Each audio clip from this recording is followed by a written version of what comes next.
Um caloroso bom dia para todos e todas desse Brasilzão, desde acá de Curitiba. Sejam todos bem-vindos a esse nosso encontro. Estamos aqui para dar continuidade àquele tema que nós estamos tratando, Teologia da Generosidade. Como esse curso já está na aula 32, então você pode verificar que há blocos de assuntos aí, né? E agora, a partir dessas últimas aulas, já estamos naquela fase de entrar no Novo Testamento. Oba! Então fizemos um percurso desde o início, passando por toda a história de Israel para acompanhar esse tema na história sagrada, né, chamada história sagrada, a história da salvação, e agora estamos nos preparando intelectualmente para a análise do tema em Jesus Cristo, que é para nós a revelação final sobre esse tema, né, onde ela alcança a sua radicalidade. Então sejam todos bem-vindos. Já vou fazer a chamada.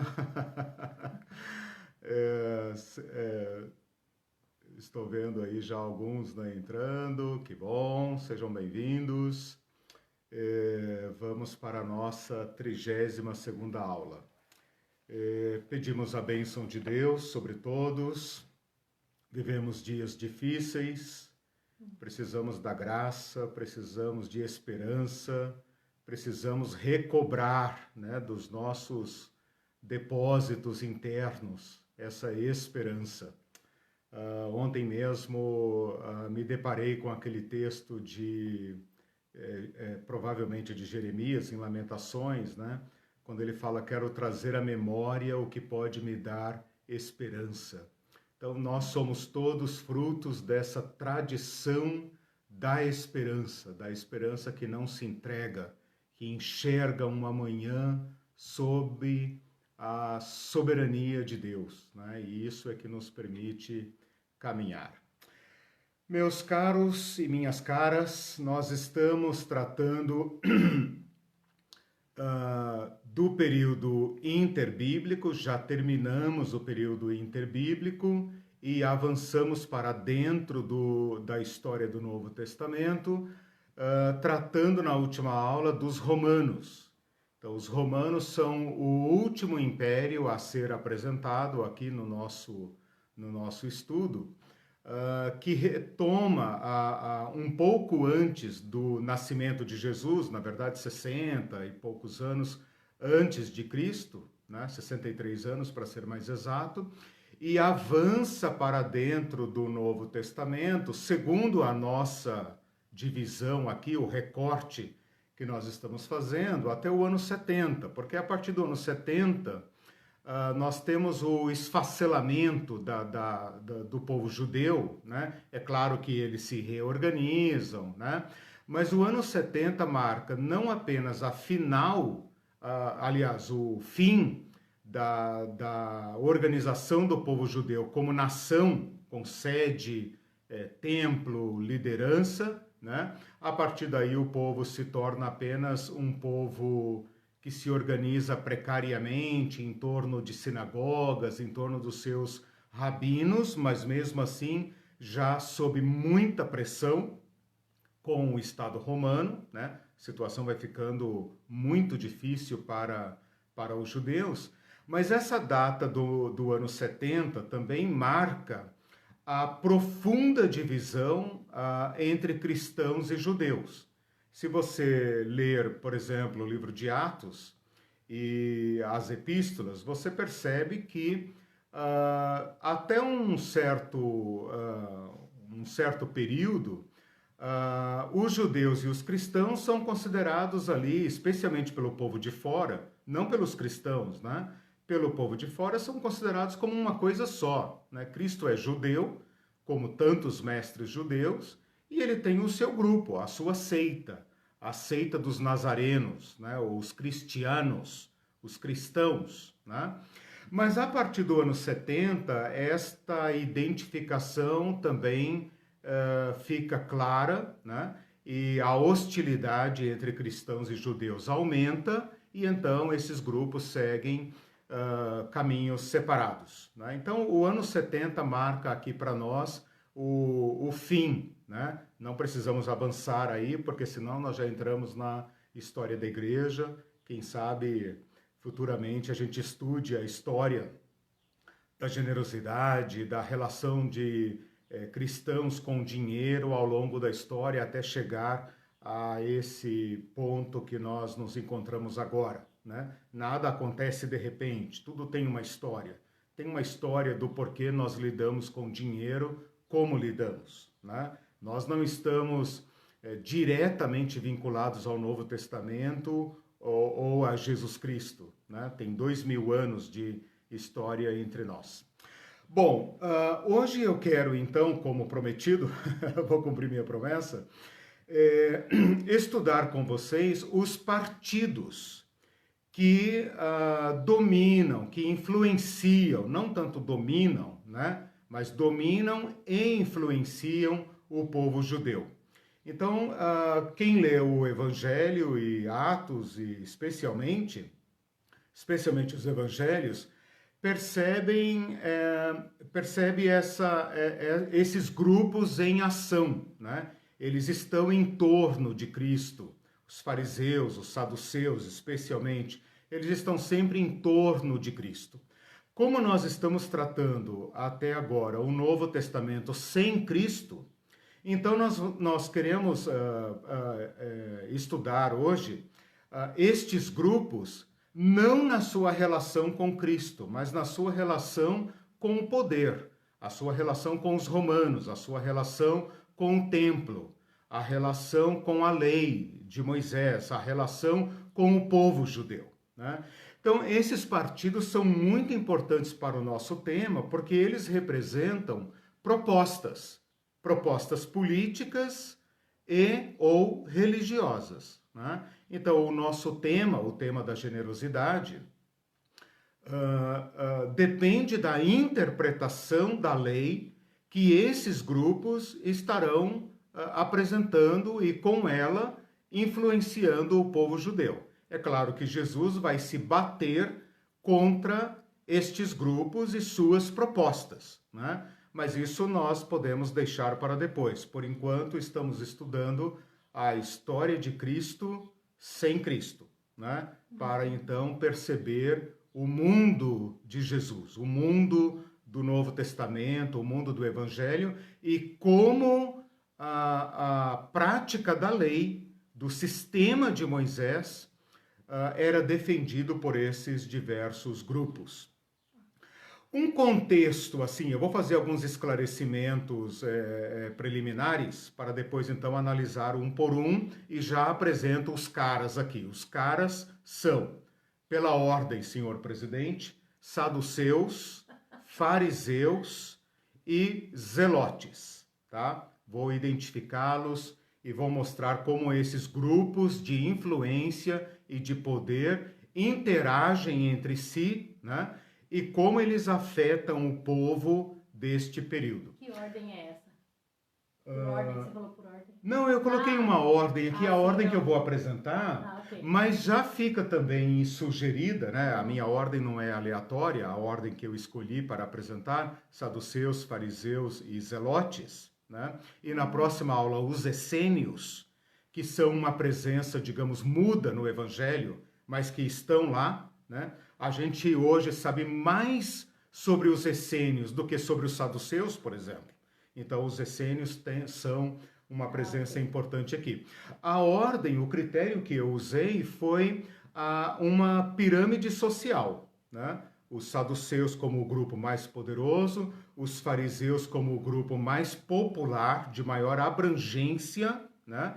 E os zelotes como sendo os mais radicais, ok?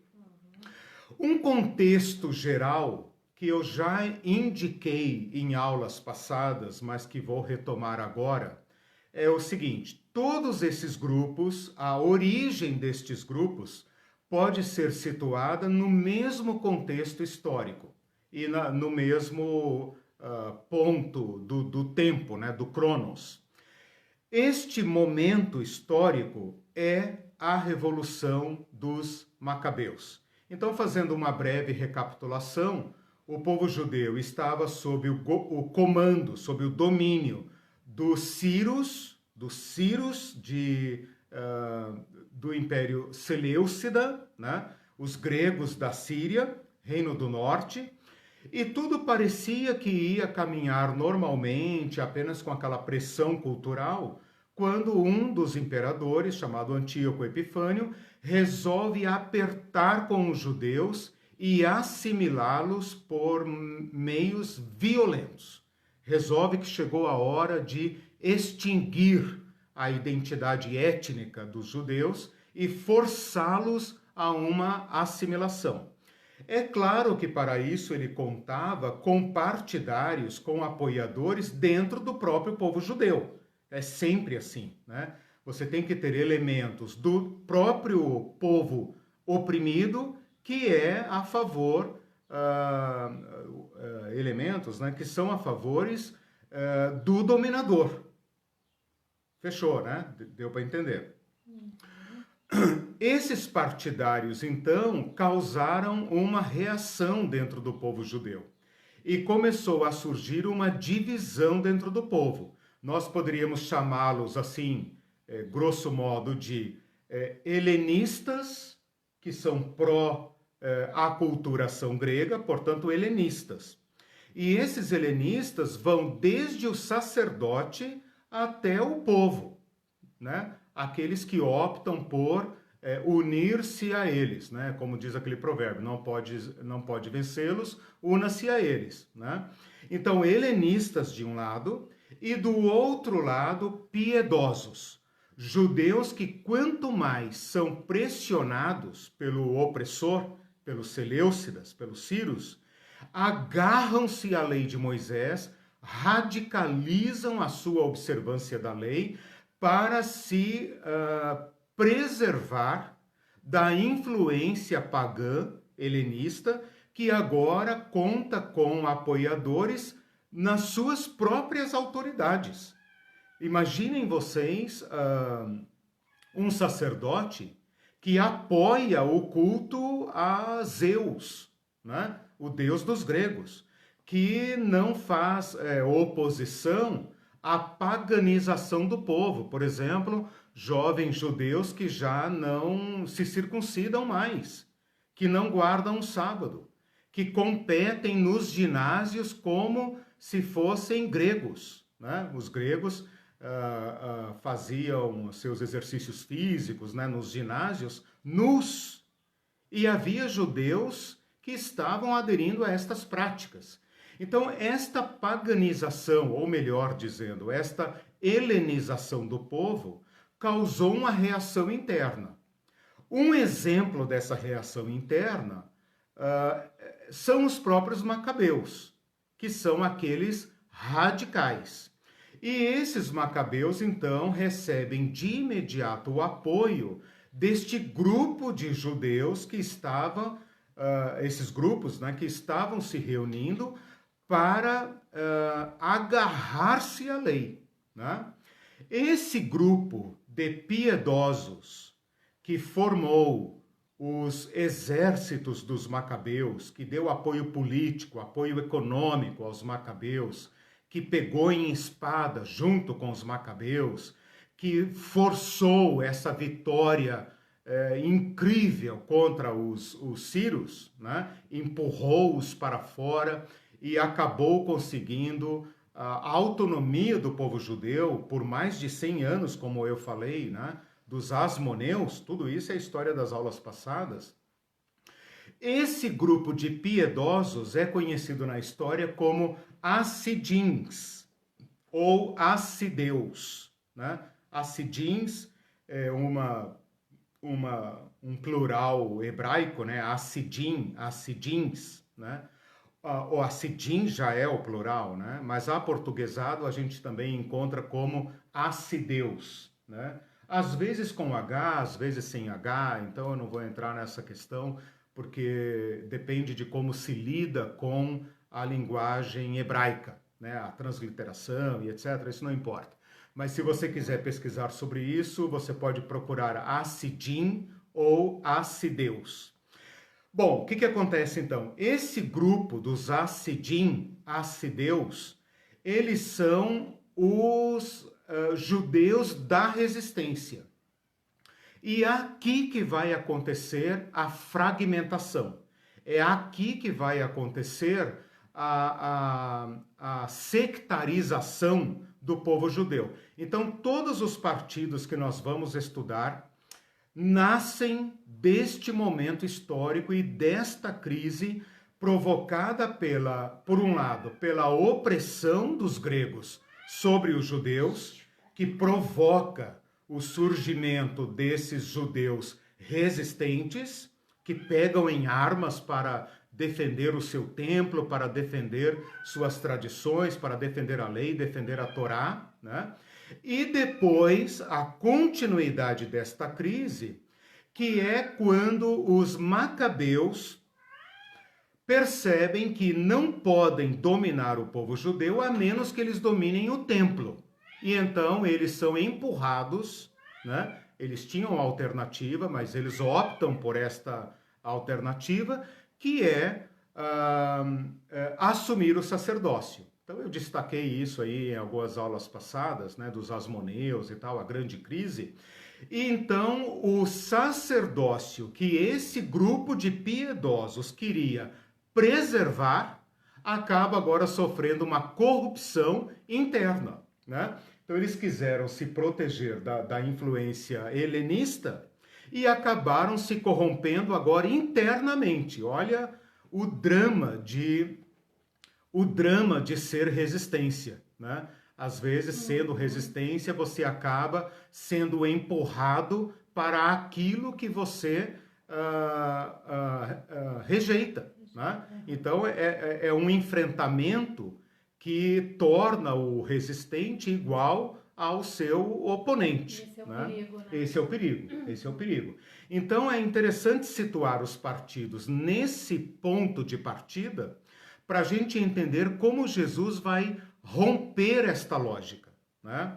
Bom, quando o sacerdócio, então, é assumido, é tomado pelos macabeus, esses piedosos, em geral, vão romper com os asmoneus. Então, esses partidos nascem todos aqui. É claro que se você pegar aí, né, um estudo aprofundado, crítico desse período, tem 1000 suspeitas, né? Ah, não, os saduceus já existiam, não existia, os fariseus não sei o quê, os zelotes não existiam, não é possível que eles tenham existido nesse momento, etc. Tudo bem, tudo bem. Mas assim, a tese geral que ainda prevalece é que esta crise dos macabeus é o estopim, né? É o ponto de partida para a divisão do povo judeu em partidos. Então, isso que nós temos que saber aqui, tá?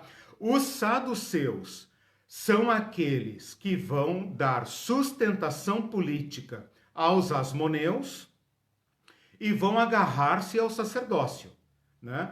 Então, os asmoneus tomam o sacerdócio, os saduceus percebem que eles vão precisar de apoio e é melhor ficar junto com os asmoneus do que perder tudo, né? Se eles tivessem entrado em guerra com os asmoneus, rompido com os asmoneus, eles seriam muito prejudicados, né? Eles são a elite econômica, política, cultural, eles são a pontinha da pirâmide.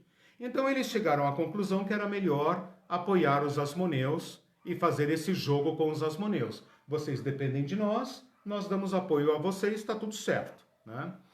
Os fariseus vão surgir daí como uma resistência, a gente poderia dizer assim, não violenta, mas uma resistência rancorosa contra os asmoneus. Vocês devem se lembrar que um dos reis asmoneus produziu uma carnificina contra os fariseus, crucificando 800 fariseus e matando suas famílias num ato de inominável crueldade.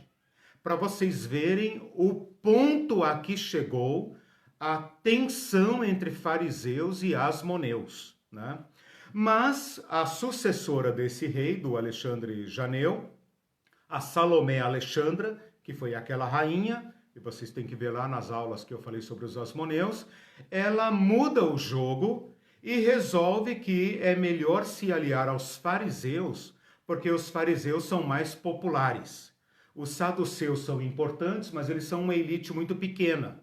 Eles não controlam o povo, né? Então ela faz uma jogada política e ela percebe que é melhor se entender com os fariseus do que depender dos saduceus. Então ela inverte o jogo, né? Joga os saduceus para a oposição e apega-se aos fariseus. Então aqui os fariseus experimentam o auge da sua importância política, né? Eles ocupam posições no Sinédrio, eles são os homens de Estado, eles impõem sobre o povo a sua visão da lei, a sua proposta religiosa, né?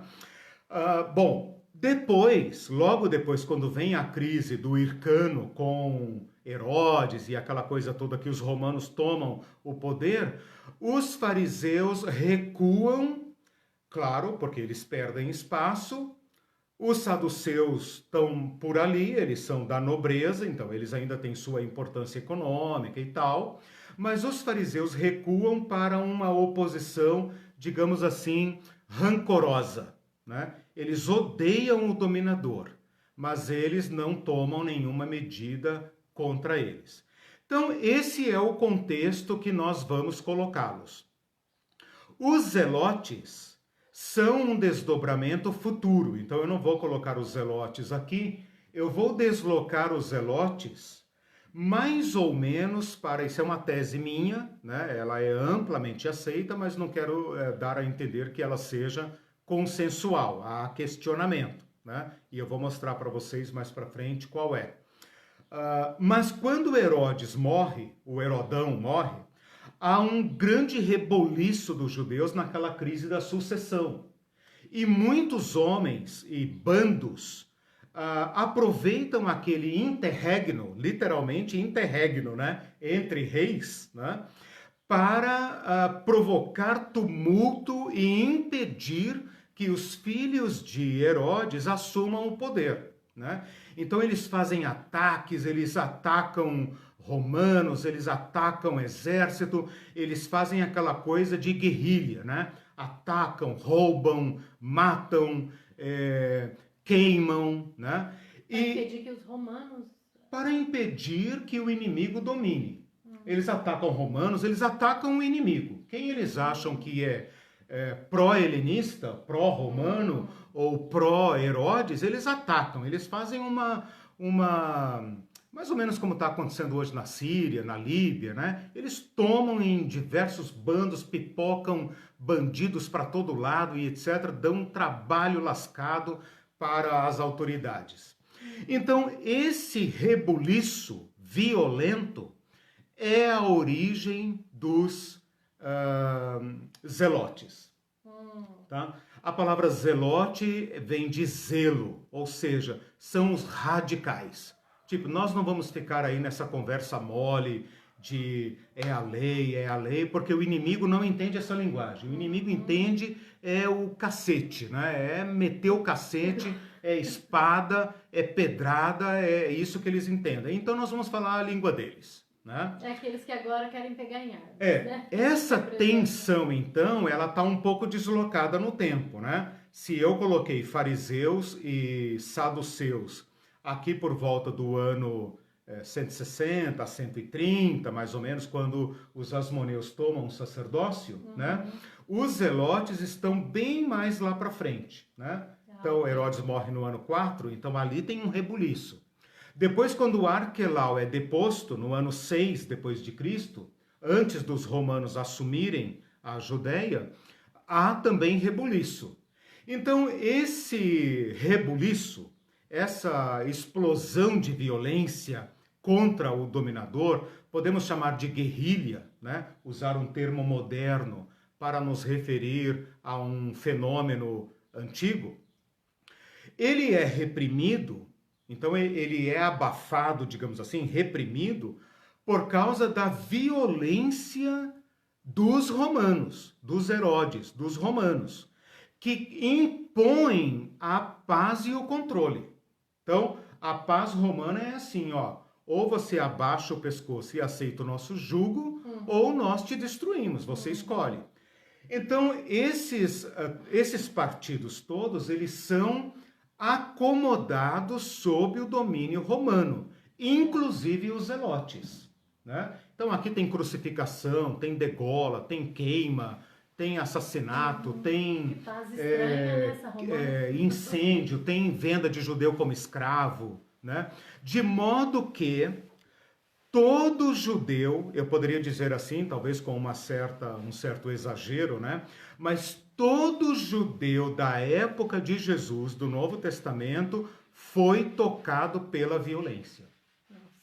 Com certeza, Nazaré, na Galileia, foi tocada pela violência.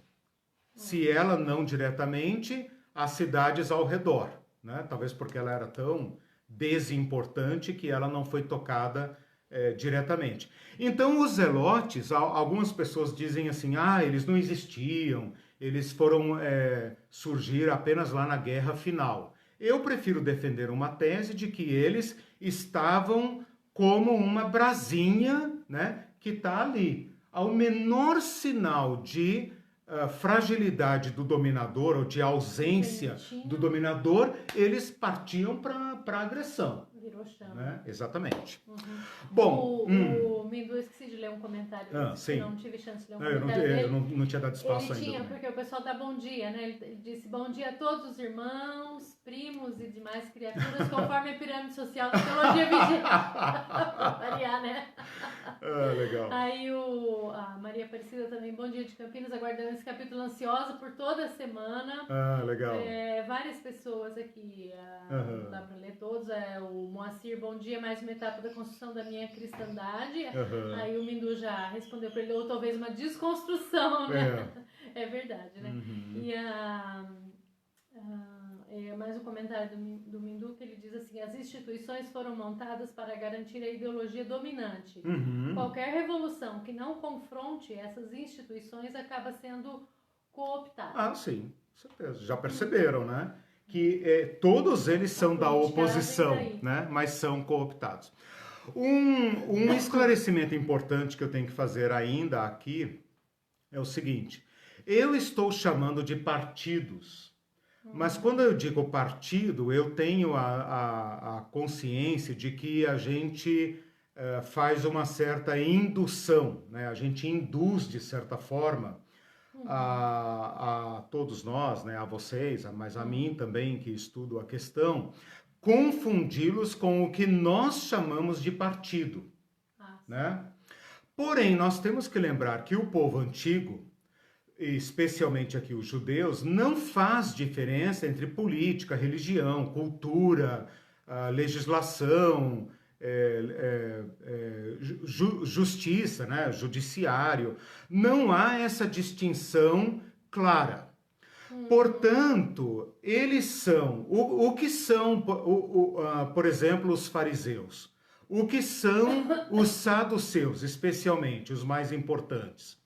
Eles são um partido, no sentido político, eles são uma seita, no sentido religioso, eles são uma escola. Então, eu poderia propor aqui três designações que eles são ao mesmo tempo. Então, se eu chamá-los de partido, ou seita, ou escola, não estranhe. Eles são as três coisas ao mesmo tempo.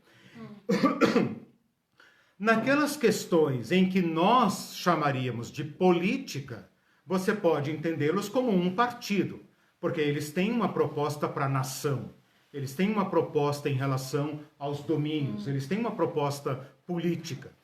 Em relação à religião, à lei de Moisés, ao templo, à sinagoga, você pode chamá-los de uma seita. Seita como nós entendemos hoje, né? Uma facção, um grupo religioso, né? E no sentido da intelectualidade, no sentido filosófico, no sentido da vida como um todo, do debate a respeito dos temas importantes, você pode chamá-lo de uma escola, né? Então, o que eu estou querendo dizer com isso é o seguinte: não caia na cilada de aplicar aos fariseus e aos saduceus um conceito moderno, né? Porque eles estão numa fase da história em que essas distinções ainda não são claras. Então, por uma questão de rigor metodológico, por uma questão de maior proximidade do que eles são, né? Nós devemos manter isso assim meio difuso, né? Partido, seita e escola, né? Aliás, aqui eu pensei em fazer uma crítica, né? Já que vocês começam a elaborar essas comparações na medida em que eu vou falando, nós também, nós modernos, temos assim uma certa pretensão, uma certa arrogância de achar que nós separamos tudo em quadradinhos, né? Não, isto é política, não, isto é igreja, isto é não sei o quê. É nada, né? Nós também misturamos tudo, né? Olha esse país, né? Nós misturamos tudo, nós misturamos, quer dizer, ninguém é neutro, não, aqui eu estou sendo político, não, aqui eu estou sendo cristão, aqui eu estou sendo... nós também, né, nós pretensamente queremos manter o mundo moderno em quadradinhos, né, separados, né? Mas de certa forma nós temos um pezinho também nesse mundo antigo e misturamos tudo, né? As coisas às vezes são mais, digamos, conceituais do que fáticas, né, da vida real. O Anivaldo... Sim, vamos falando aí, não tem problema. O Anivaldo disse, por que a Bíblia nunca foi olhada por este viés? Que você está mostrando, eu entendi que você está mostrando um viés novo. Né? Acredito que ele esteja se referindo ao Novo Testamento, e eu diria, Anivaldo, né? Eu diria, Anivaldo, que os escritores tinham seus objetivos, né? E os objetivos são esses, né? O Evangelho, por exemplo, quando nós, daqui a algumas aulas, entrarmos em Jesus, né? Os Evangelhos são uma obra literária para dar testemunho de Jesus, né? Agora, ainda respondendo a tua pergunta, é o seguinte: o povo que leu pela primeira vez o Evangelho sabia disso tudo, né? E o povo antigo escrevia o mínimo. Escrevia apenas a síntese necessária para orientar a memória, né? É mais ou menos como hoje, por exemplo, se alguém, digamos, faz aí uma carta aberta à nação brasileira, carta aberta à igreja brasileira. Ora, quem está recebendo essa carta sabe o que está acontecendo, então não é necessário fazer uma descrição de tudo que está acontecendo para daí, né? Então seria mais ou menos nesse sentido. Agora, a tua pergunta nos alerta para o seguinte: nós que somos modernos no tempo, né? Nós que estamos distantes do mundo do Novo Testamento, somos indesculpáveis quando não fazemos esse levantamento e incorremos, vou usar uma expressão que acho que alguém usou na aula passada, incorremos no erro de usar a palavra de Cristo, contra os valores de Cristo. Aí nós somos indesculpáveis. Por isso que essa nossa abordagem aqui está causando em nós esse impacto, né? Porque nós temos acesso a esse material.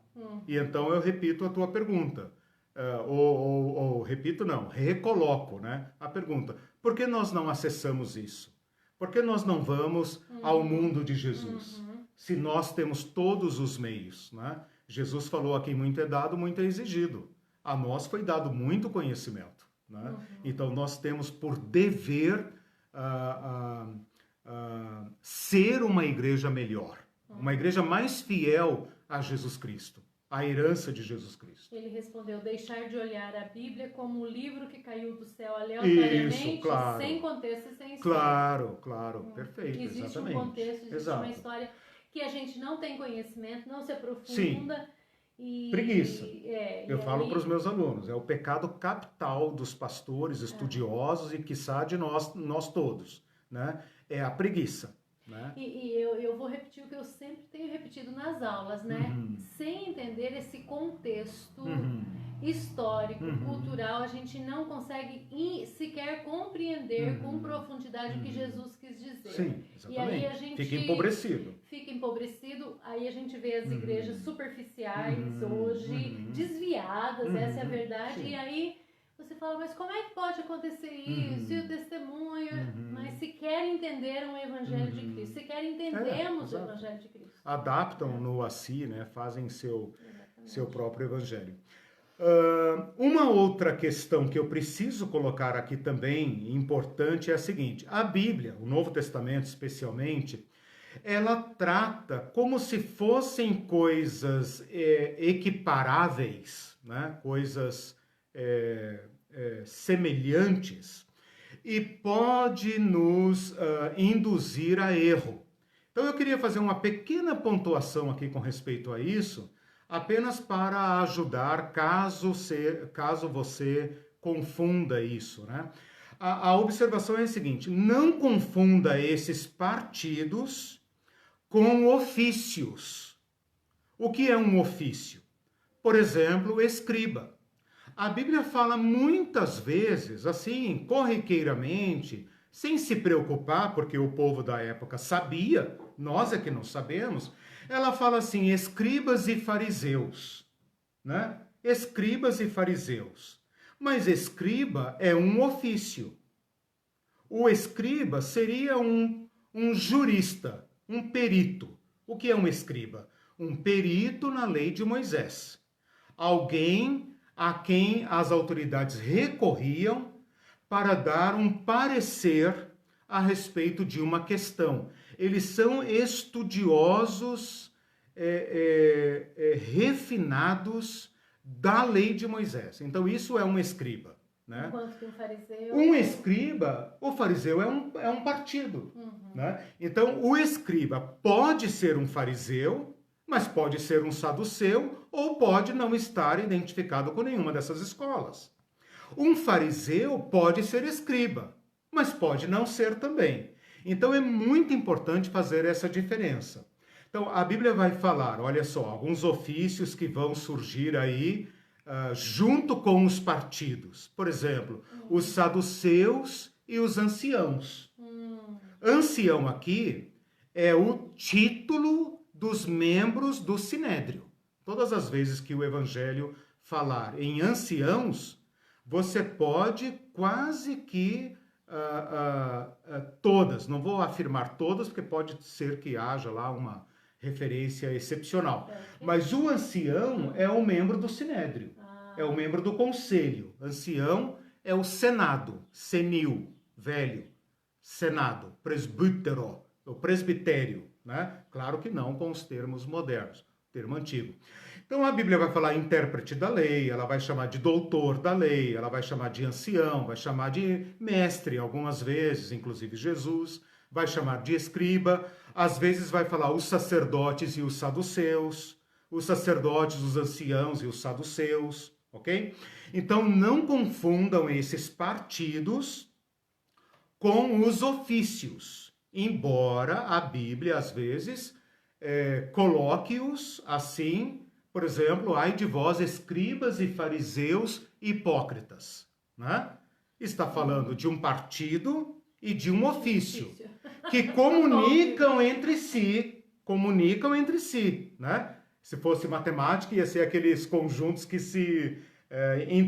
intersecção, né? Intersecção do conjunto.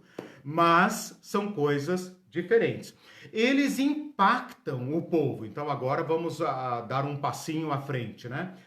O fato de as autoridades, os mentores, as influências políticas e religiosas do povo estarem divididas em partidos afeta o povo, certo? Então, o povo agora também passa a se perfilar, né, com a proposta dos saduceus, com a proposta dos fariseus, com a proposta dos zelotes, né? Na próxima aula, não vou abrir agora para não incompridar muito, mas os essênios também, né? Então, o povo, de um modo geral... As divergem. Exato. Sim, divergem, por isso são partidos, são seitas, né? E são oponentes, né? São oponentes, às vezes até com rancor, né? Às vezes apenas intelectualmente, apenas como uma diversidade ideológica, alguma coisa assim. Mas o que eu quero chamar a atenção aqui para vocês é o seguinte: o povo, vendo a sua liderança pela primeira vez organizada em facções opostas, né? Eles também se organizam de acordo com essas posturas, tá? Então, o povo que ouve o evangelho, o povo de Mateus, de Marcos, de Lucas, de Paulo, né? É um povo que também adere a essas facções, né? Quais povo? Fiz um crime com a língua aqui agora, né? O povo, né? O povo está com os partidos populares, é claro, né? Então, o povo tem em conta os fariseus, os essênios, os zelotes. Eles são classe média baixa, né? Os fariseus são os pobretões, eles são os artesãos, os pescadores, eles são aquela classe que está acima da linha da pobreza. Os fariseus. A maioria, né? A maioria. E naquela classe onde Jesus se encontra, onde Pedro, João, né, os pequenos ofícios, o pedreiro, o artesão, aquela pequena facção, né, que se interpõe, que seria, digamos, o protótipo de uma classe média, né? E eles têm, então, maior permeabilidade, né, capilaridade junto ao povo. Eles estão próximos do povo. Então, o povo se espelha nos fariseus, né?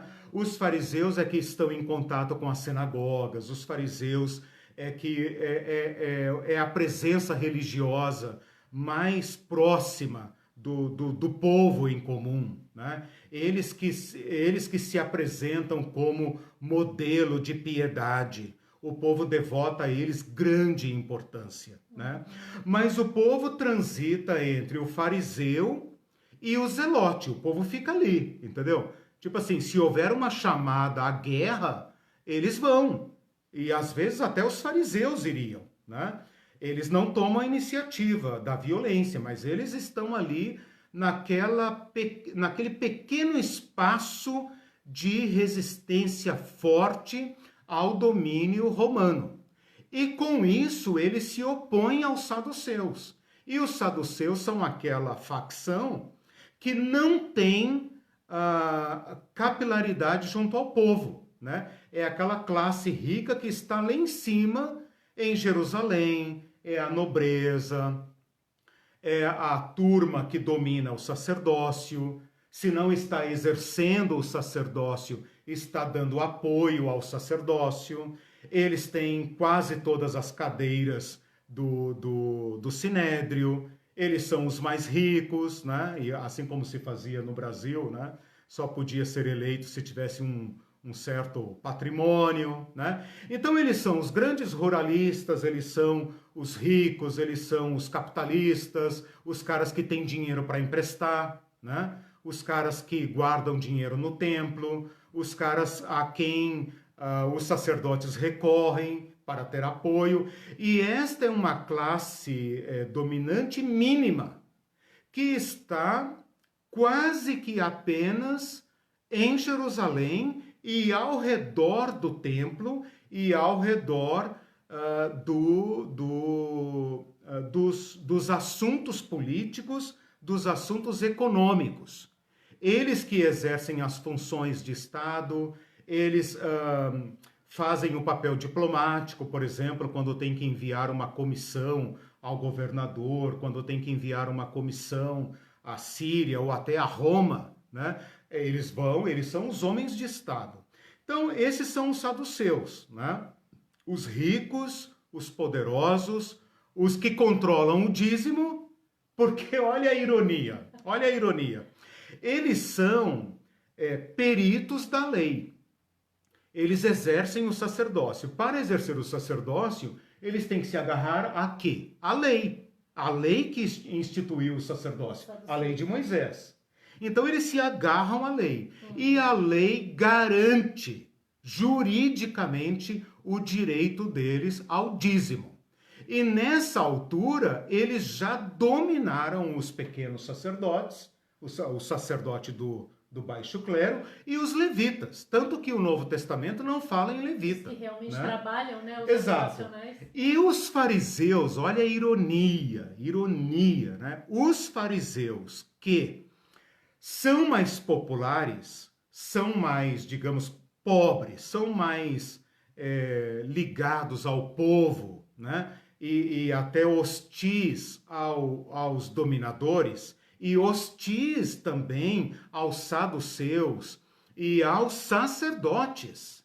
São obrigados, por sua própria ideologia, a manter a sangria, né, de recursos desse povo empobrecido em relação ao templo, para cumprir a lei.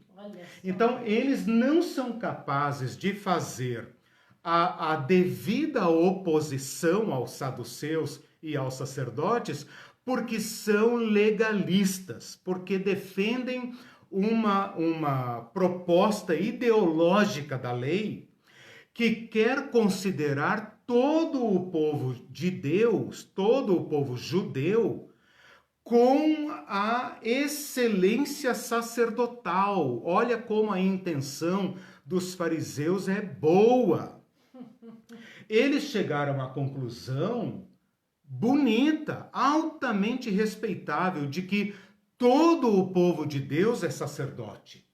Logo, todo o povo de Deus, todo judeu, deve observar rigorosamente a lei. Por que eles tinham que lavar as mãos, lavar o rosto, lavar não sei quantas vezes, e se benzer, e não sei o que, etc, etc. Quem tem que fazer isso é o sacerdote lá no templo, que vai oferecer sacrifício, que vai pegar a Torá e tal. O judeu da rua, não.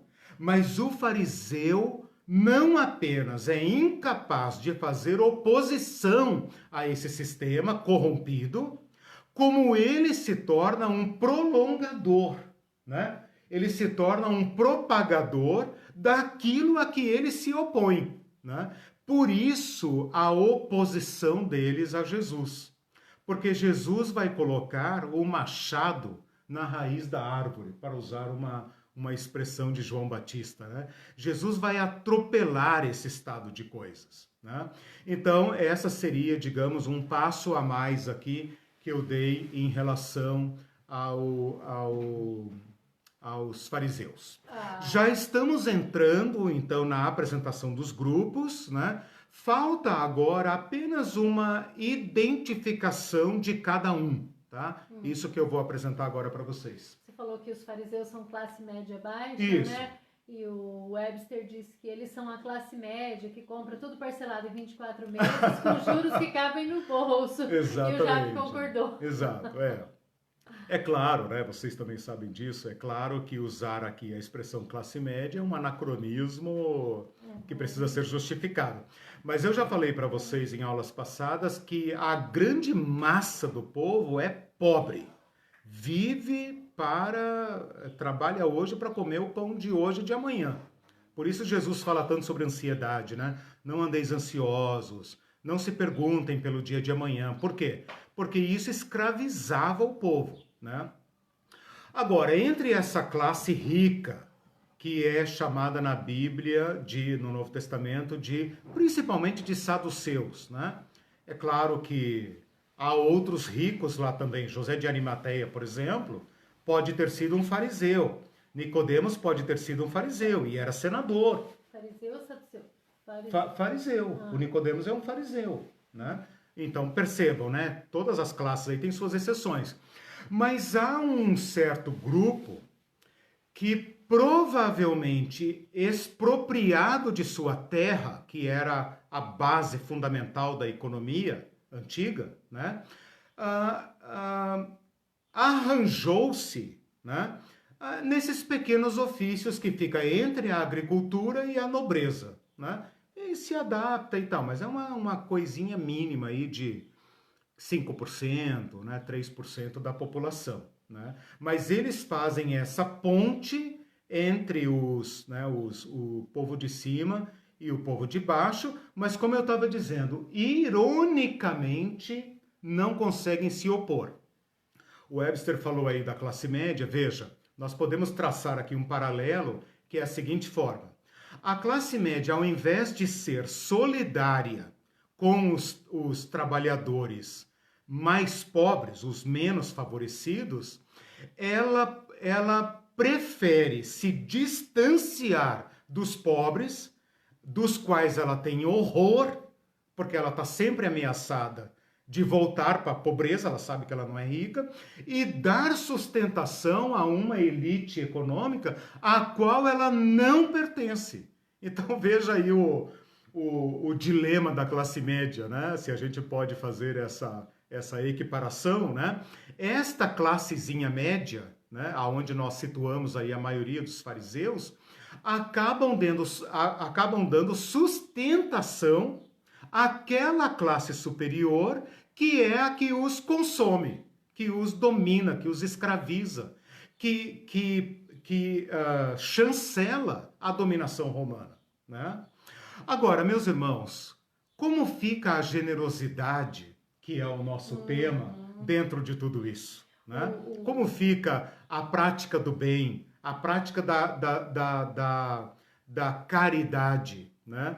Dentro deste mundo fragmentado, né? Posso lhes garantir que os pobres estão perdendo em todas, né? Quem vai defendê-los, mais ou menos, é o partido que botou a mão na espada, né? Esses vão defendê-los, né? Mas, por fim, vai acabar levando todo mundo para a tragédia. O Mindu, sem querer, antes já respondeu aqui, ó. Naquela época já consideravam a lei a seu favor como um teto de gastos. Atende primeira casta e as sobras para o povão. Mas claro, já respondeu. Claro. Não. E o Anivaldo disse, agora entendi a raiva dos fariseus quando Jesus se tornava mais popular do que eles. Sim. Jesus falava como quem tem autoridade dos evangelhos. Sim, perfeito. Ensinam com autoridade, não como os escribas, né? Por que esse povaréu está atrás de Jesus, meus irmãos? Quem é que sobra? Por que é que a palavra de Jesus gera vida nesse deserto religioso, ressequido, explorado? Porque a religião dos fariseus vai se tornando pesada, difícil. O povo não tem condições de cumprir todas as minúcias da lei. Eles colocaram um jugo pesado sobre o povo, que nem Moisés imaginou. E o Jesus chega atropelando tudo isso e dizendo, vá em paz, minha filha, teus pecados foram perdoados. E ela diz, ué, e a oferta da lei? E o sacrifício que eu tenho que apresentar? Vá em paz, minha filha. Teus pecados estão perdoados. Pá, que absurdo. Você acha que esse povo não iria andar atrás desse homem? E acha que os fariseus não iam ficar bravos? Exatamente, né? Tem um lamento, eu não sei se é João 7, é em João, que fala assim, vede aí que nada aproveita a oposição de vocês, porque o mundo vai atrás dele. Eu acho isso maravilhoso, né? Porque as autoridades, embora sejam os partidos, embora sejam adversários entre si, se unem. Lá no final do Evangelho você vai ver fariseu, saduceu herodiano, um bicho esquisito que vai aparecer aí no meio, que eu não vou tratar agora, que é mais partido do que seita. Esses são os crápulas do Novo Testamento, né? O Novo Testamento não dá muita bola para eles, não fala muito sobre eles, mas eles aparecem na Bíblia como herodianos, ou seja, o monstro, o bestial do Herodes formou um partido de sustentação a ele dentro do povo judeu, né? Mas esses partidos todos tornavam o jugo pesado sobre o povo. E como eu estava dizendo, eles se unem, né? Todos eles se unem em favor de um objetivo comum: eliminar aquele que está ameaçando o sistema. E com isso, Jesus Cristo desnuda a farsa desses partidos, que no fim das contas estavam preocupados apenas consigo mesmo. Você vê que não muda. A defesa da lei, a defesa do povo, a defesa da nação era apenas um pretexto. O que eles queriam era o poder. E o fato de Jesus ter desmascarado esses partidos fez brotar neles um ódio assassino. E Jesus não cede à violência e se deixa pegar e se deixa eliminar. E aí está o caminho de Cristo. Quando o Novo Testamento fala, ele abriu um caminho na sua carne, no seu corpo. Jesus Cristo permite que todos esses bichos da nação saiam da toca. Venham. Nem agora as bestas venham todos, né? Apareçam, venham, né? E permite que eles sejam desmascarados, que o que está por trás deles é a sede de domínio. E Jesus permite que esse monstro se torne assassino, ilegal, para então cometer o ato supremo do Evangelho, a ressurreição. Vocês não podem nada contra mim. E pior para vocês, deixei no meio de vocês um povo que não teme a morte. E os dias de vocês estão contados, porque na medida em que eles seguirem o meu caminho, não vai ter para ninguém. O reino será do Senhor. Por isso, bem-aventurados os pobres, bem-aventurados os que agora choram, bem-aventurados os que clamam, porque deles é o reino de Deus. O pessoal aqui está discutindo sobre essa questão de classe média, pobreza, né, e tal. Aí é o mundo de Jesus, é sobre esse mundo, né? O Moacir falou, esse dilema vai longe, infeliz classe média. Claro. Aí o Mindu disse, a classe média se diferencia dos pobres pela maior arrogância. Exato. Que acha que é rico, né? É aquela questão... Que é o que nós comentamos hoje, né? Exato. Sobre o pobre que não sabe que é pobre. Veja, mesmo que nós estejamos tratando de um outro mundo, vocês já ligaram os pontos evidentes desta análise, né? A minha expectativa é que nós tenhamos um novo olhar sobre o caminho de Cristo, porque ele andou num mundo como o nosso, né? Muito semelhante. Então, o caminho de Jesus Cristo continua nos desafiando. A classe média hoje, brasileira, talvez seja o maior grupo dos religiosos cristãos, né? É claro que tem muitos cristãos na pobreza, nas favelas, nas periferias e tal. Mas hoje, agora, né, é possível que a igreja brasileira represente o maior grupo da classe média. Eles são o grupo que recebem talvez o maior apelo, né? Então o evangelho tem um apelo muito grande entre os pobres, tem um apelo bem grande, considerável, entre a classe média atual, E menos e tal, claro, né? Na classe, na culminância lá em cima, entre os milionários, o povo das elites, né? E esta disposição de coisas poderia ser o fiel da balança, né? Percebam como a classe média não precisa das cartilhas marxistas para entender seu papel na sociedade. Bastaria o evangelho. Mas quando leem o evangelho, são acusados de marxistas, né? E o marxismo tem sido cantado e decantado como um impedimento para que os cristãos leiam o evangelho com olhos abertos, né? Bem-aventurados os limpos de coração, porque eles verão, né? Não permitem que o evangelho limpe seus corações, destrone os senhores, os mamons, né? Para então ser este fiel da balança, né? Para agir em favor da sociedade, do povo, né? Desses a quem Cristo veio clamar, né? Aos pobres é anunciado o evangelho. Tem mais comentários aqui. Sim. O Moacir disse, no caso do Brasil, a classe média, claro que não todos, precisa da massa empobrecida para desprezar. Por isso, não vão morar nas Europa nem nos States. E o Mindu colocou... Não, antes do Mindu tem um outro aqui que diz... Do Anivaldo, que diz, Jesus prega o Deus de Miqueias que tritura pecados com os pés, lança-os no fundo do mar. E outro que dizia, misericórdia quero e não holocaustos. Perfeito, agora fechou, né? Ainda... Jesus entender Jesus no espírito de Moisés e no espírito dos profetas. Nós não fazemos essa conexão, né?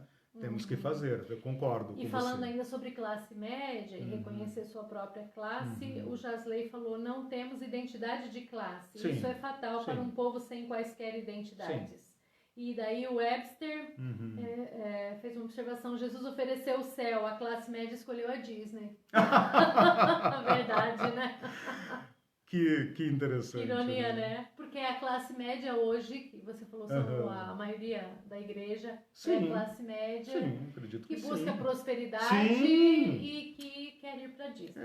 Tem uma razão porque a classe média aderiu às igrejas no Brasil, né? Ela encontrou na igreja o apelo que ela precisava, né? É claro. E posso ler mais? Pode, claro. Dois? Claro. O Isaac disse, o Isaac está assistindo, legal. Dizem por aí que os fariseus eram batistas, porque gostavam de regimentos, mas também eram pentecostais porque negociavam a salvação. No partido dos herodianos tinha um tal Marcos Felicianos e um tal Alafai e outros do tipo. É isso aí, eles merecem. Cara, não, mas é engraçado, né? É engraçado como que a pressão dos romanos sobre o povo judeu causou esta fragmentação do povo, né? E essa fragmentação reverberou, digamos assim, sobre o povo como uma dupla opressão. Nenhuma dessas escolas conseguiu libertar o povo. E aí, Jesus de Nazaré, né, fez e aconteceu. Eu queria colocar apenas algumas informações agora, assim, mais, digamos, técnicas e tal, para permitir a identificação desse povo. Eu já falei bastante, né, sobre quem são os saduceus, quem são os fariseus, né, mas vamos avançar aqui um pouquinho. Aí depois tem um outro comentário, eu leio depois. Não, beleza. Deixa eu avançar aqui um pouquinho, depois a gente volta a conversar.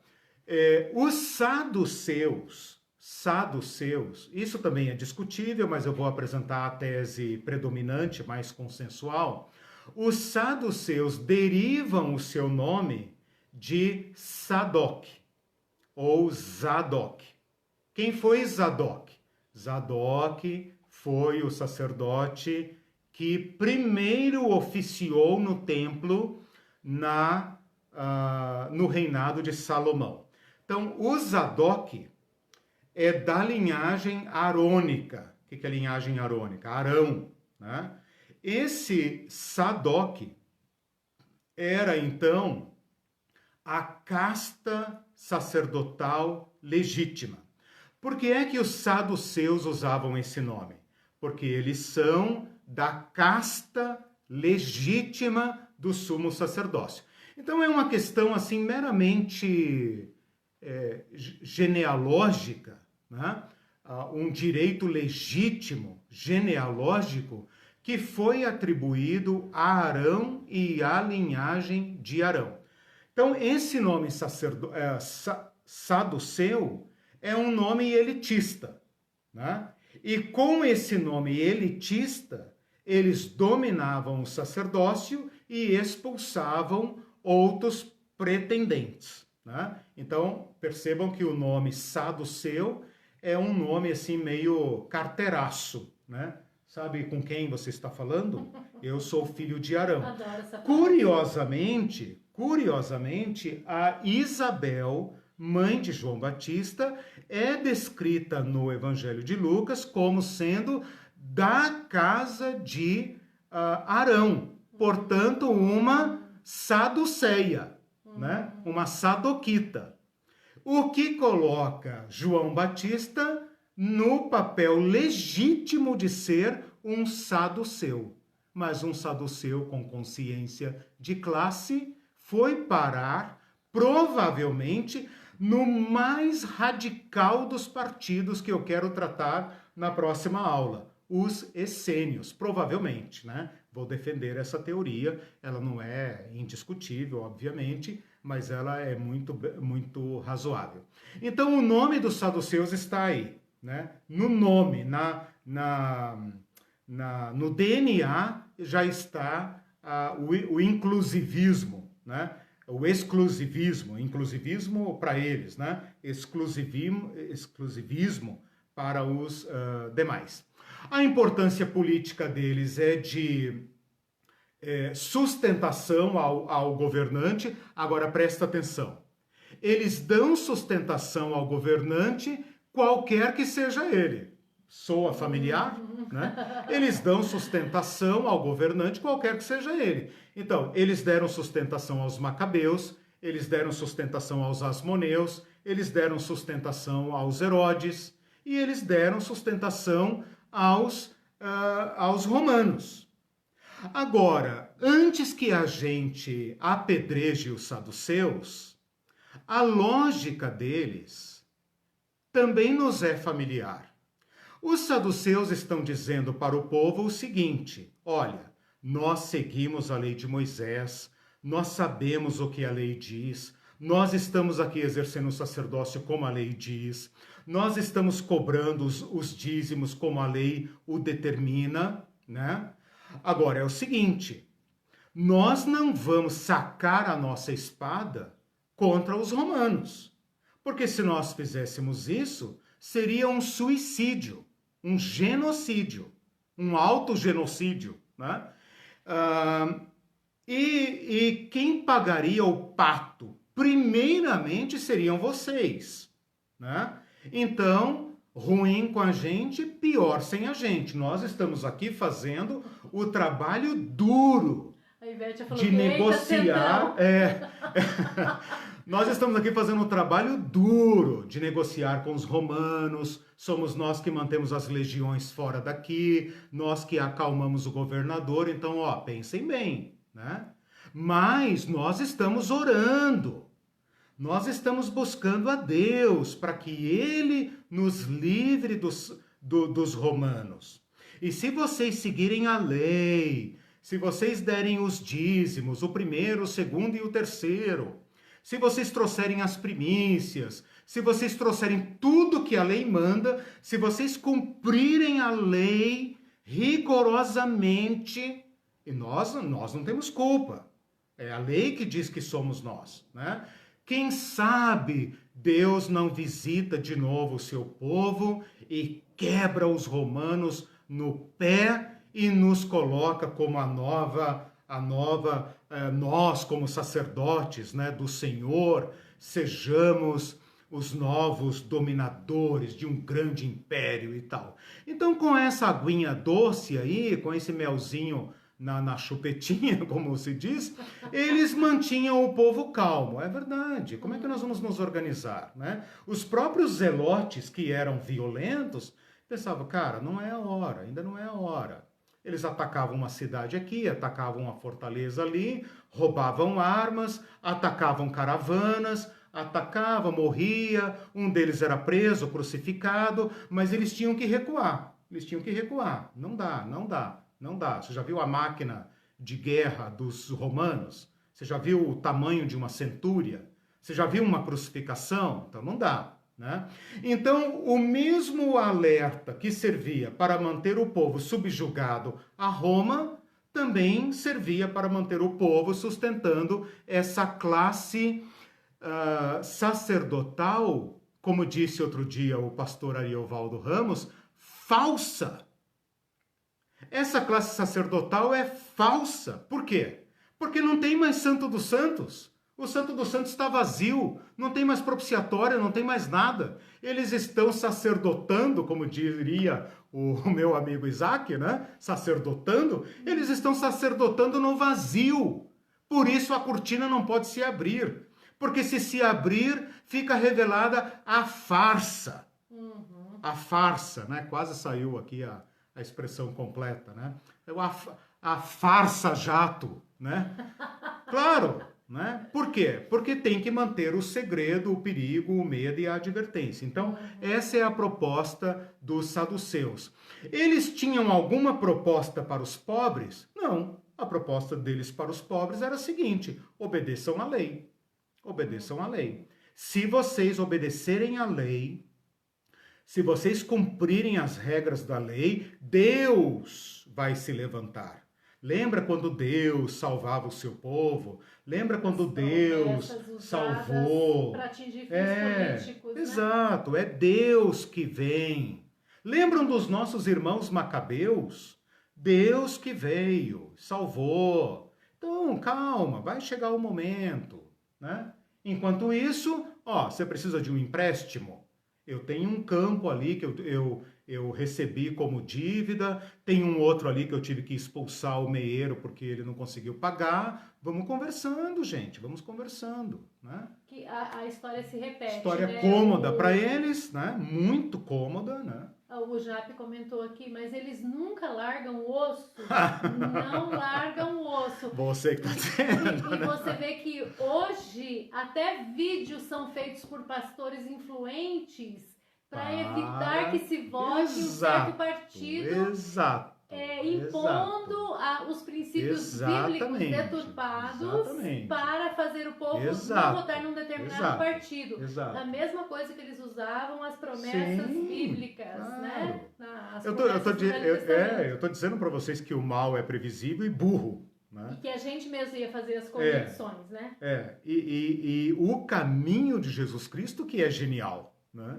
Mas o mal é burro. Ele tem poucas cartas na manga e não sai disso, né? E no fim vai apelar para a violência, porque essa é a linguagem do império, né? O império não aceita ser desafiado e ele vai usar a violência, e Jesus nos advertiu sobre isso. O Celso tinha feito um comentário aqui, que eu deixei para ler depois. Ele disse: a elite dos sacerdotes agia como qualquer elite econômica. Exato. Essa elite sacerdotal dividia o povo para governar dentro da legalidade da lei. Isso. A elite econômica de hoje, por exemplo, divide o povo jogando a classe média contra os estratos mais baixos da sociedade. Exatamente. E defende a elite, né? O jogo é o mesmo. Aproveitando isso, queria falar um pouco sobre os fariseus. A palavra fariseu vem de uma palavra hebraica chamada... uma palavra hebraica perushim. Perushim. Que significa separados. Então, a palavra separados já define o fariseu, né? Então, aqueles antigos assidins, que eu falei no início da aula, ou assideus, que são os judeus piedosos, os judeus observadores da lei. Não apenas perito, no sentido de escriba, de doutor, mas também aquela elite piedosa, aquele judeu padrão, aquele judeu que observa a lei nos mínimos detalhes, né, para lembrar um certo jargão da TV, nos mínimos detalhes, que dá o dízimo não apenas do fruto do campo, do animal, mas do endro, da hortelã e do cominho. Lembram daquelas aulas que eu dei sobre a tradição, aquele regramento ultra minucioso, intrincado? Se for a fruta de tal cor, você dá dízimo, se não tal. Se você estiver caminhando para tal lugar, o dízimo é devido. Se você jogou na boca, não é devido, mas se você guardou na mão, é devido. Esses são os fariseus, observadores rigorosos da lei.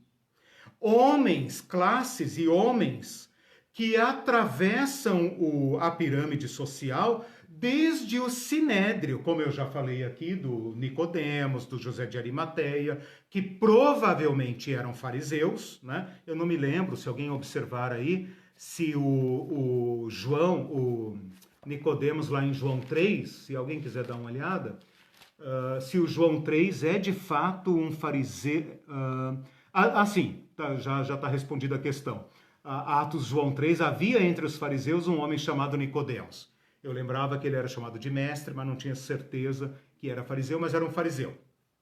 Então veja, o farisaísmo, a escola farisaica, ela cruza a pirâmide social do sinédrio até os pobres. Os rabinos, muitos deles eram fariseus. O apóstolo Paulo se apresenta como um fariseu e era um artesão. Então, esse hábito de ser um mestre da lei e, ao mesmo tempo, pobre, é linguagem dos fariseus. Os fariseus são predominantemente classe média baixa, para baixo, para os pobres. E muitos mestres eram pobres, viviam de doações dos seus alunos, né? E tinham outra profissão. Então, todos os rabinos, ou a maior parte dos rabinos, oficiavam na sinagoga, aprendiam a lei, ensinavam a lei, né? Assumiam todas essas responsabilidades da sua vila, da sua sinagoga, mas tinham uma profissão própria, né? Porque sabia que não podia receber recursos do povo. Então percebam que os fariseus, ao mesmo tempo que eles trabalham aí como essa colcha, né? Esse tampão entre o templo e o povo, né? Eles estão nas sinagogas, eles são a maior parte dos rabinos, eles são os comerciantes, eles são os pescadores, e eles espelham para a população como se deve viver. Eles são o judeu padrão. E aqui eu queria chutar a canela, a nossa canela, né, inclusive a minha, para desconstruir este jargão, este conceito popular do fariseu como um mané, um idiota, um orgulhoso, um hipócrita. Quem os chama de hipócrita é Jesus. Mas a própria Bíblia nos dá a entender que Jesus discutiu duramente com alguns fariseus, mas era amigo de outros. Jesus ia na casa deles. Jesus jantava com os fariseus. Jesus foi advertido por fariseus que Herodes queria matá-lo. Vieram alguns fariseus e disseram: mestre, sai daqui, porque nós ficamos sabendo que a coisa está feia para o teu lado. Vai sair aí um mandato de prisão, uma condução coercitiva, cara, cai fora. E Jesus fala: manda essa raposa velha se lascar. Eu faço o que quero, vou e venho. Eu tenho meu próprio cronograma, saio quando quero, volto quando quero. Mas isso apenas para dizer que os fariseus representam no mundo do Novo Testamento o mais alto padrão ético. Portanto, cubra a sua boca antes de criticar um fariseu. Quem criticou o fariseu foi aquele a quem nós adoramos como o homem perfeito. E o homem perfeito pode botar o dedo no nariz do melhor de nós e nos reprovar. Então, os fariseus representam o máximo padrão ético de onde uma pessoa poderia chegar praticando a lei de Moisés. Os fariseus nos prestam um grande favor. Um grande favor.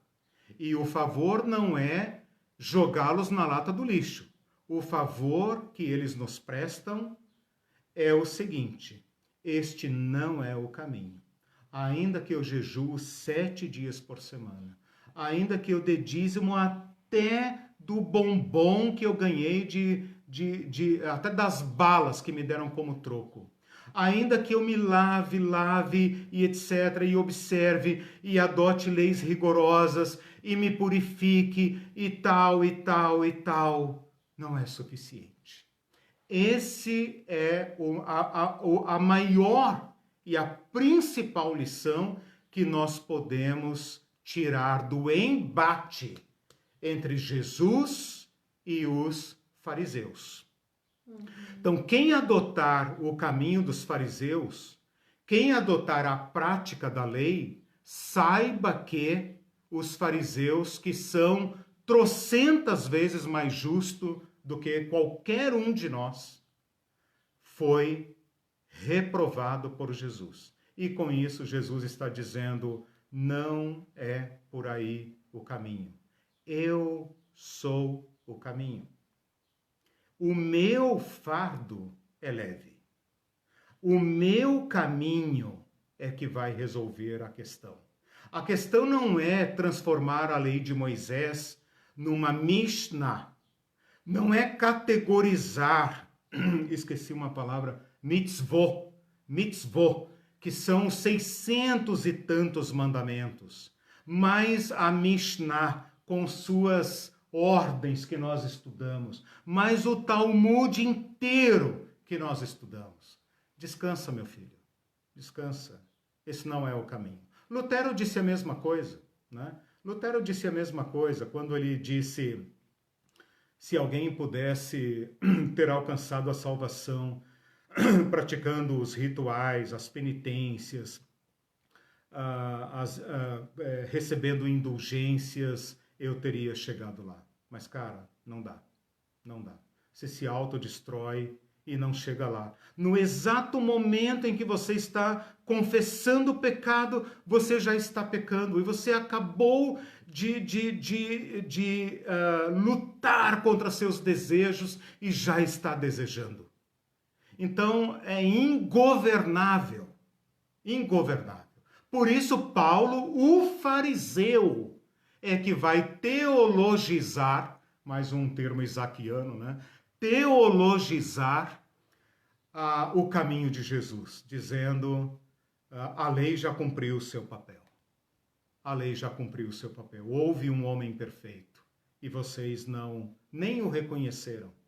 Eu fui fariseu da escola mais severa dos fariseus, mas quando conheci a Cristo, joguei tudo fora como como esterco, para alcançar a Cristo. Então, os fariseus, para nós, eles são muito importantes no entendimento de Jesus Cristo, né? E só para completar essa minha afirmação, que eu espero mudar o conceito de vocês e o nosso, né, sobre o fariseu.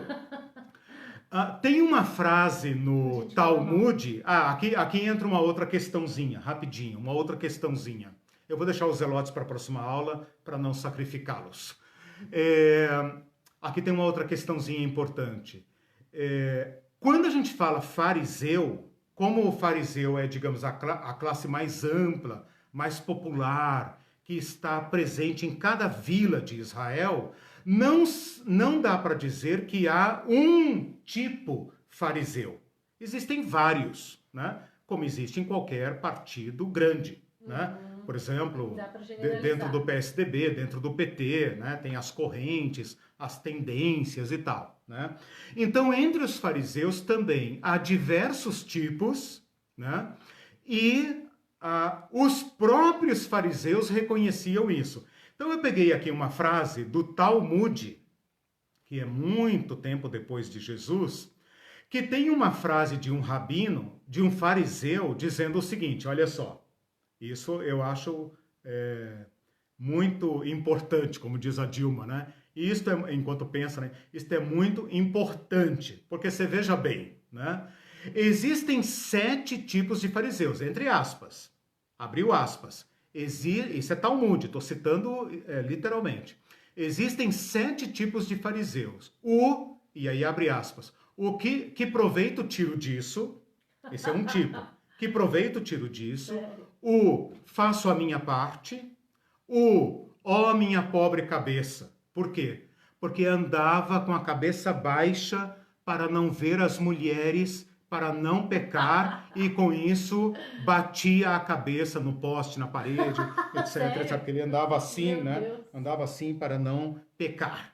Olha a luta contra o coração, né? Ó minha pobre cabeça. Eles andavam sempre de cabeça baixa. Tem alguns frades, né? Algumas ordens monásticas que talvez estão sempre assim, né?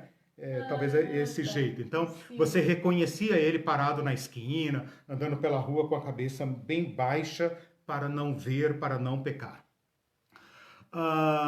O fariseu mão de pilão, mão de pilão, que andava tão curvado que parecia um pilão com a mão dentro. Eu não sei. Esse parece como o anterior, né? Que também andava com aquela... Não, era mais piedoso ainda. Andava... Veja a indumentária da piedade, né? Aí, estampada na cara. Das indumentárias, né? Exato. Eu falei do mão de pilão. O outro, qual é meu dever para que possa fazê-lo, né? O outro, faça uma boa obra todo 7. Faça uma boa obra todo dia, né? E por último, o único e verdadeiro fariseu, aquele que teme a Deus e o ama. Então percebam nessa frase do Talmud como que eles queriam temer a Deus e amar. Quando Jesus fala, o primeiro mandamento é este, que vocês amem a Deus de todo o coração, o que o fariseu responde? Muito bem, mestre. É a mesma coisa que nós ensinamos lá na nossa escola, para os nossos alunos, fariseuzinhos. O senhor está indo bem, fiquei admirando. O senhor daria um bom fariseu, né? Impressionante, né? Provavelmente tentaram até trazê-lo, né? Lembrando do fato que eles não reconheciam Jesus como a gente reconhece agora. A gente esquece disso. Sim. Ele era apenas um mestre como qualquer outro. Jesus era um mestre como outro qualquer, muito bem lembrado, como outro qualquer. E pior, de que escola esse cara vem? Não, exatamente. Ele não tinha raiz. Quem lhe ensinou estas coisas? Então, o problema dos fariseus com Jesus é o seguinte: qual é a escola desse cara? Da Galileia pode surgir alguma coisa Exatamente, boa. Da Galileia não vem boa coisa. Boa coisa vem da academia do templo, os pés de Gamaliel, de Hilel, Shammai, né? Os grandes mestres da época, grandes fariseus, né? Mas Jesus veio da onde? Quem é o mestre desse cara? Essa plebe que nada sabe da lei é maldita. E essa gentalha que não cabia no molde fariseu, porque não guarda a lei, não observa, não limpa a mão, não dizima rigorosamente, não dá o dízimo do endro, da hortelã e do cominho. O que ele compra, olha agora a Mishnah, o que ele compra não parece ser dizimado. O perfeito fariseu tem que discutir sobre se isso foi, etc. Bom, com isso, exatamente. Com isso, eu estabeleci um novo olhar sobre os fariseus e, com o testemunho deles próprios, estou dizendo que o objetivo deles também era temer a Deus. Quando Jesus fala, venham a mim todos vocês que estão cansados e oprimidos, tomai sobre vós o meu jugo, Ele está chamando fariseus que estavam carregando o jugo pesado da lei, e eles sabiam disso. Eles é que chamavam a lei de Moisés de um jugo glorioso. É pesada a lei de Moisés, mas é glorioso, porque é na lei de Moisés que nós podemos nos defender da helenização, da paganização. E vem Jesus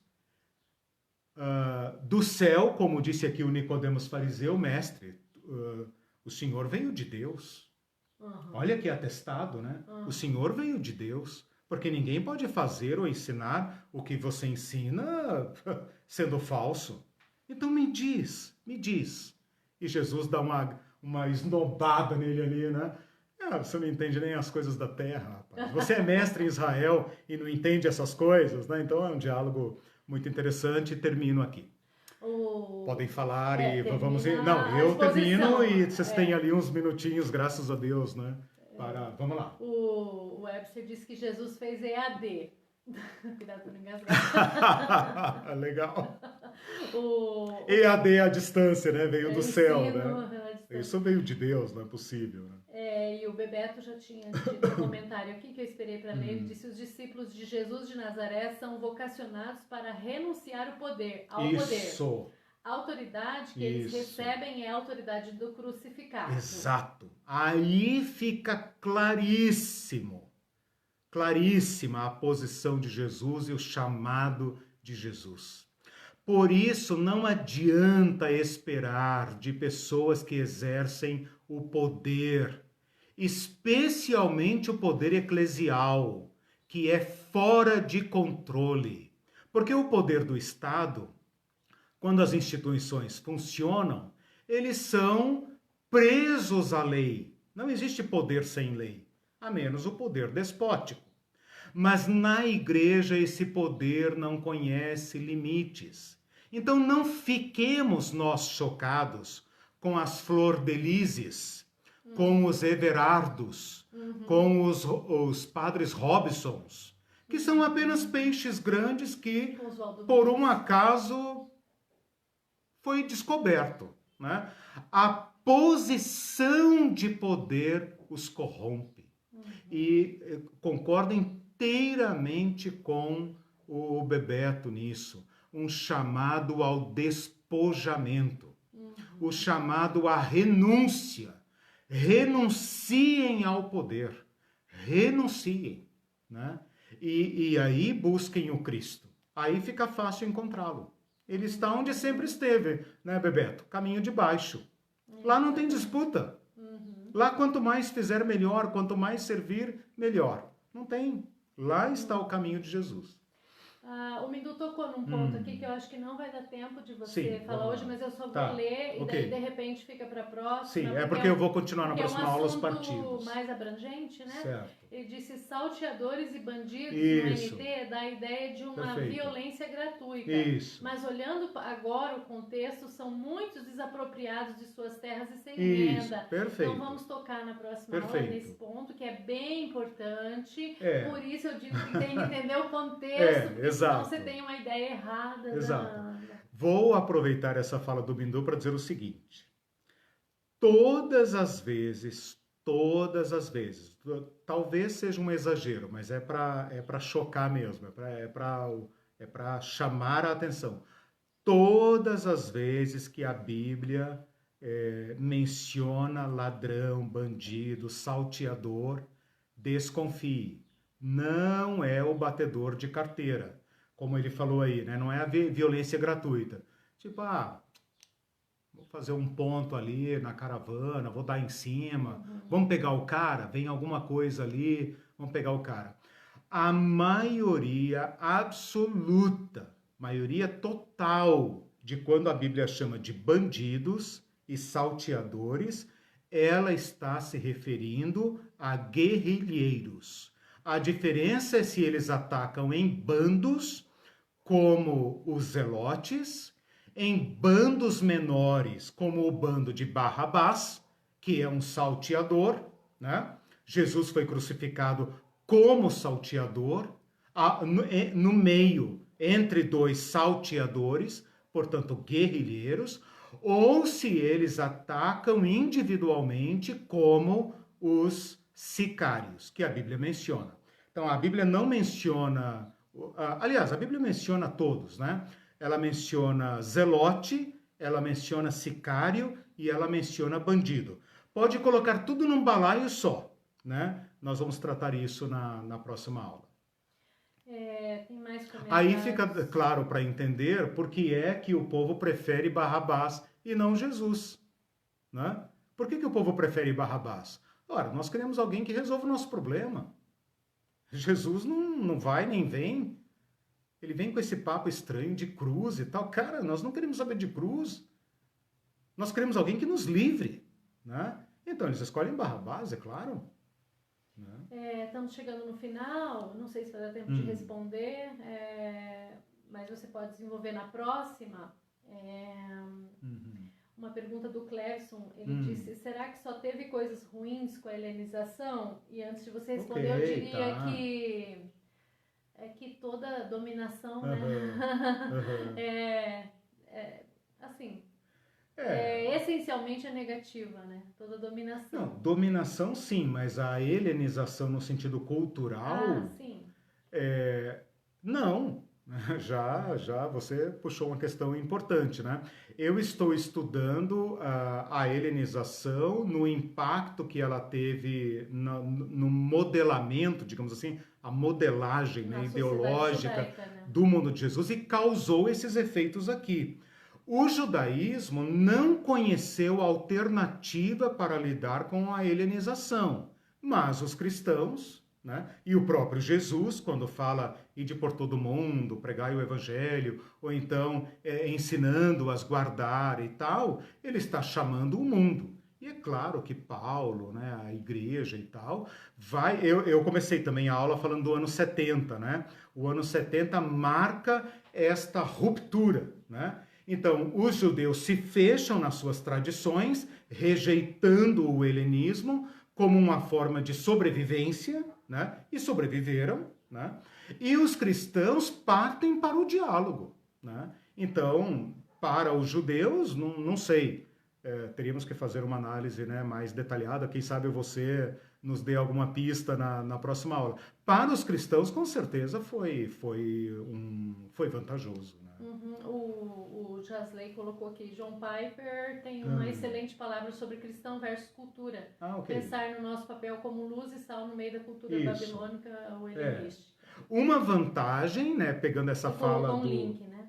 Legal, ótimo, obrigado, Jasley, né? Jasley. Obrigado, vou verificar. Mas ainda nessa pergunta do Clevison, é claro que há pontos positivos e negativos, né? Por exemplo, para nós da igreja, o contato com a filosofia grega também nos afetou, né? Para o bem e para o mal, né? Mas é essa questão, a questão dinâmica de estar sempre verificando, sondando, analisando e voltando a Jesus, né? Voltando a Jesus que está conosco, para nos renovar nesse diálogo, como disse aí agora o Janslen, para nos renovar, para chancelar a nossa vivência no mundo presentemente, né?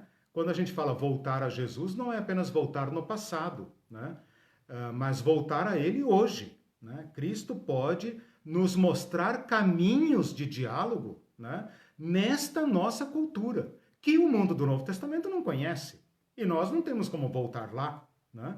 Nós só podemos dialogar com esse mundo que temos, né? O mundo que nos toca, né? E como nós vamos transportar essa bagagem toda para cá, né? Olha só, ainda falando sobre essa provocação do Clevison, né? Provocação no sentido etimológico, né? De chamar uma questão, né? Ainda nós podemos olhar, e eu vou deixar essa ponta solta para a próxima aula, nós podemos olhar na nossa vivência como cristãos o mesmo dilema que teve o judaísmo. Nós também, no nosso diálogo com o secularismo, com o mundo que nos rodeia, temos as mesmas tentações. Quais? Fundamentalismo, vamos nos fechar em torno de nós mesmos. Ou então vamos nos abrir, vamos assimilar, o mundo é secular. Nós precisamos de uma teologia secular. Nós precisamos dialogar com todos os segmentos, mas não apenas dialogar com identidades. Dialogar absorvendo-os, assimilando-os. E eu acho e proponho que Jesus Cristo continua sendo aquele fermento inovador que vai afetar, vai convocar fundamentalistas e liberais ao caminho de baixo, ao caminho da radicalidade, não fundamentalismo, embora se possa dizer que eu estou falando a mesma coisa com palavras diferentes, mas como o fundamentalismo pertence a essa noção, né, como conceito, chamar a Jesus, esse fermento inovador que sempre nos provoca, né, para o caminho, né? Não tem como ser fundamentalista e ao mesmo tempo seguir o caminho. Mas Jesus é o caminho, né?